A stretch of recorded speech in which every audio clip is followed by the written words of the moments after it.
আসসালামু আলাইকুম। এখন দেখবেন সংবাদ শিরোনাম।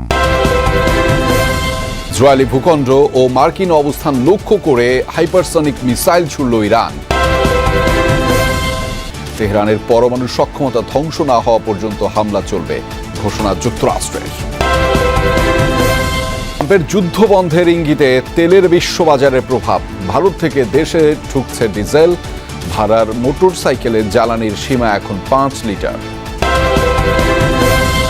ইরানের পরমাণু সক্ষমতা ধ্বংস না করা পর্যন্ত অভিযান চলবে, এমন হুঁশিয়ারি দিয়েছেন মার্কিন প্রেসিডেন্ট ডোনাল্ড ট্রাম্প। গণমাধ্যমকে তিনি জানান, যখন অভিযান শেষ হবে তখন ইরানের আর সমরাস্ত্র তৈরির সক্ষমতা থাকবে না। অন্যদিকে মার্কিন প্রতিরক্ষা মন্ত্রী পিটার হেগসেথ হুমকি দিয়ে বলেছেন, প্রতিবেশীদের উপর হামলা চালিয়ে সবচেয়ে বড় ভুল করেছে ইরান। এদিকে ইসরায়েলি ভূখণ্ড এবং মার্কিন অবস্থান লক্ষ্য করে হাইপারসনিক মিসাইল সহ 4 ধরনের ক্ষেপণাস্ত্র ছুড়েছে ইরানের বিপ্লবী গার্ড বাহিনী। লক্ষ্য ইসরায়েলের হাইফা বন্দর। ছুটে যাচ্ছে একের পর এক ড্রোন। ইসরায়েলি ভূখণ্ড লক্ষ্য করে মঙ্গলবার নতুন করে অভিযান চালায় ইরানের বিপ্লবী গার্ড বাহিনী। 34তম দফার এই হামলায় ব্যবহার করা হয় হাইপারসনিক সহ 4 ধরনের মিসাইল। এর পাশাপাশি ইসরায়েলের রামাত ডেভিড বিমান ঘাঁটিতেও হামলা হয়। ইরানের দাবি, হামলায় তেল আবিবের পূর্বাঞ্চলে ইসরায়েলের গোপন ক্ষেপণাস্ত্র লঞ্চারগুলো ধ্বংস হয়েছে। হামলায় আবুধাবির কাছে আল ধাফরা বিমান ঘাঁটি এবং বাহরাইনের জুফায়ার ঘাঁটিতে অবস্থিত মার্কিন সেনাদের টার্গেট করা হয়। এদিকে ইরানে অভিযান নিয়ে আবারও হুঁশিয়ারি এলো ওয়াশিংটনের পক্ষ থেকে। মার্কিন প্রেসিডেন্ট ডোনাল্ড ট্রাম্প হুমকি দিয়ে বলেন, ইরানের সমরাস্ত্র সক্ষমতা ধ্বংস না হওয়া পর্যন্ত অভিযান চলবে। অন্যদিকে প্রতিরক্ষা মন্ত্রীর হুমকি, প্রতিবেশীর উপর হামলা চালিয়ে বড় ভুল করেছে ইরান। আমরা যখন অভিযান শেষ করব তখন ইরানের সমরাস্ত্র তৈরির সক্ষমতা বলতে আর কিছু থাকবে না। তাদের পরমাণু প্রকল্প ধ্বংস করা হবে। তারা আর এ ধরনের কোনো পদক্ষেপ নেওয়ার সাহস করবে না।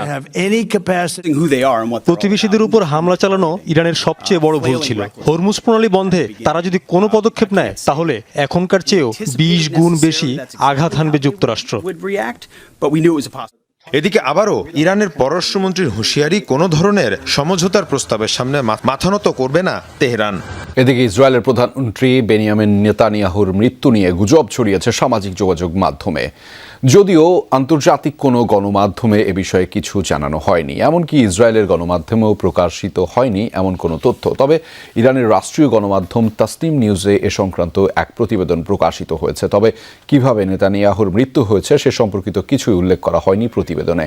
এক রুশ গণমাধ্যমের বরাতে নেতানিয়াহুর অবস্থান লক্ষ্য করে হামলা চালানোর কথা বলা হয়েছে প্রতিবেদনটিতে, যার জেরে সামাজিক যোগাযোগ মাধ্যমে ছড়িয়েছে নেতানিয়াহুর মৃত্যুর গুজব। এ নিয়ে সৃষ্টি হয়েছে ধোঁয়াশা। ইরানের উপর মার্কিন ইসরায়েলের যৌথ সংঘাত শুরুর পর থেকে প্রকাশ্যে দেখা যায়নি নেতানিয়াহুকে। ধারণা করা হচ্ছে ইউরোপের কোনো দেশে অবস্থান করছেন তিনি। ইরানে কাঙ্ক্ষিত জয়ের অনেকটাই অর্জন করে ফেলেছে যুক্তরাষ্ট্র। যুদ্ধ প্রায় শেষের দিকে, এমন মন্তব্য করেছেন মার্কিন প্রেসিডেন্ট ডোনাল্ড ট্রাম্প। হোয়াইট হাউসে সাংবাদিকদের সঙ্গে কথা বলতে গিয়ে ট্রাম্প বলেন, এরই মধ্যে ইরানের ড্রোন ও ক্ষেপণাস্ত্র সক্ষমতা প্রায় ধ্বংস হয়ে গেছে।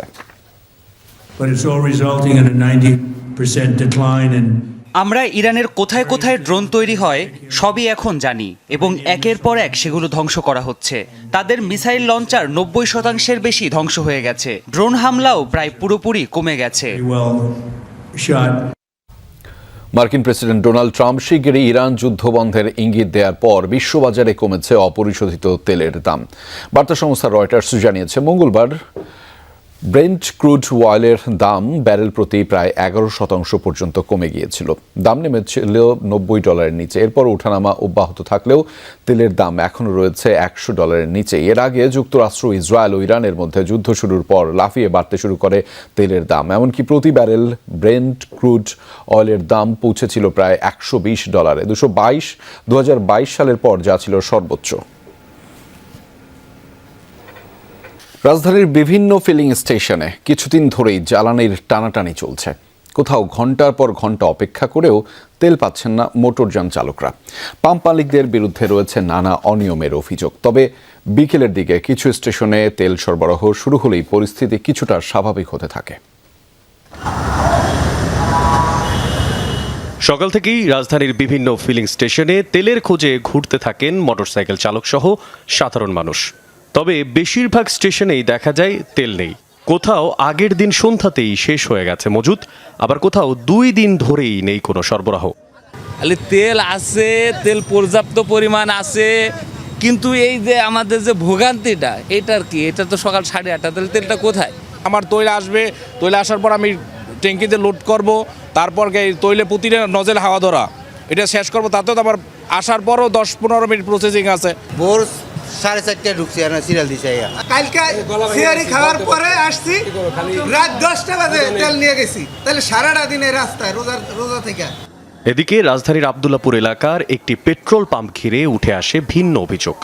যমুনা টিম জানতে পারে রাতের অন্ধকারে আশেপাশের কিছু দোকানের সঙ্গে যোগসাজশ করে নির্ধারিত সীমার বাইরে মোটরসাইকেলে এবং ড্রামে তেল দেওয়া হয়। জানতে চাই ওই দোকানির কাছে।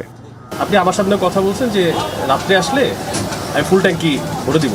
এখন আমি আচ্ছা বলে হ্যাঁ ফুল ট্যাঙ্কি ভরে দিব, আমি চেষ্টা করবো এই করে এটা কি ঠিক কিনা? না, এটা ঠিক না।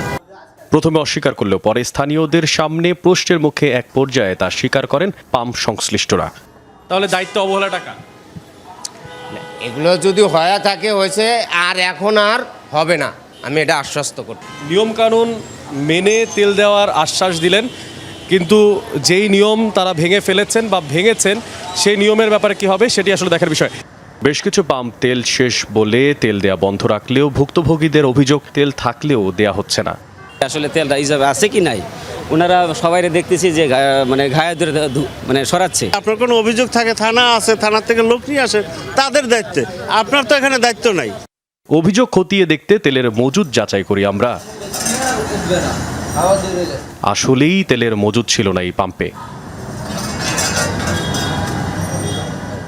বিকাল 3টার দিকে ধীরে ধীরে বিভিন্ন ফিলিং স্টেশনে তেল সরবরাহ শুরু হলে পরিস্থিতি বদলাতে থাকে। দীর্ঘ সময় অপেক্ষার পর তেল পেতে শুরু করেন মোটরসাইকেল চালকেরা। ততক্ষণে সরকারের নতুন সিদ্ধান্ত জানায় বিপিসি।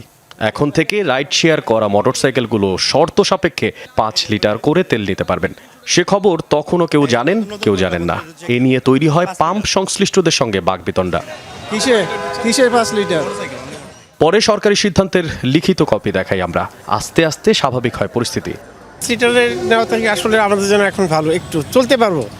আর যেভাবে সে 2 ঘন্টা 3 ঘন্টা দাঁড়ায় থেকে তেল নেওয়া 2 লিটার, এটা আমাদের জন্য অনেক কষ্ট দেয়। যমুনা টেলিভিশনকে আমার পক্ষ থেকে বিশেষ ধন্যবাদ, কারণ আমরা সঠিক ইনসাফ পাইছি গভর্নমেন্টের নিয়ম অনুযায়ী। পেট্রোল ও অকটেনের বেশিরভাগই দেশে উৎপাদিত হয়, এর যথেষ্ট মজুদও আছে। এরপরও মানুষ উদ্বিগ্ন হয়ে বেশি বেশি কেনায় সংকট হচ্ছে বলে মনে করছে সরকার। বিদ্যুৎ ও জ্বালানি প্রতিমন্ত্রী বলেছেন, যুদ্ধের কারণে বৈশ্বিকভাবে জ্বালানি সংকট হলেও বাংলাদেশে জ্বালানির দাম বৃদ্ধির পরিকল্পনা নেই।